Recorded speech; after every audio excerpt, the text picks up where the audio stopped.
Кога би имале нормална власт, би требала да изгине за одбрана на зборот македонски, но за жал тоа не се случува, смета универзитетската професорка по историја Наташа Котлар-Трајкова. По Преспанскиот договор, една од најголемите жртви беше токму зборот македонски, па од многу нешта тој збор беше отстранет, само еден од примерите дека македонските институции преку Преспа станаа национални. Кога би имале една соодветна власт, би требало да загине бранејќи ги атрибутите и именските изведби од името Македонија. Меѓутоа, тоа не го гледаме.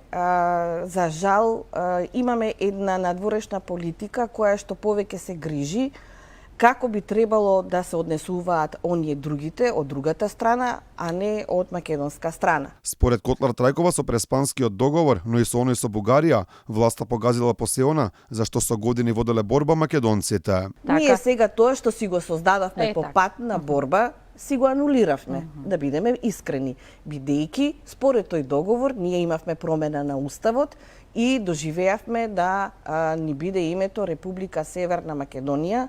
Не баре ние сме само една оградена територија со овие граници и понатаму нема ниту јазик, ниту народ кој го зборува тој јазик.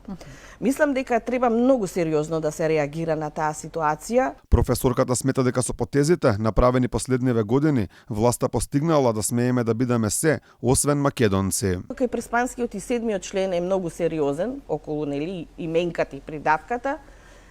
Значи дека ние треба да бидеме асимилирани, да бидеме било што, само не македонци, бидејќи македонците пак имаат право на сувереност и на интегритет на една своја македонска територија. Многу сериозно, иако песимистички можеби ќе звучи, сметам дека ние ќе имаме само право да бидеме било што, одошто македонци. Котлар-Трајкова е на ставот дека политичарите не смееле воопшто да преговараат за вакви прашања за кои беа потпишани договори со кои Македонија загуби многу. Според неа тоа е работа на историчарите и на никој друг.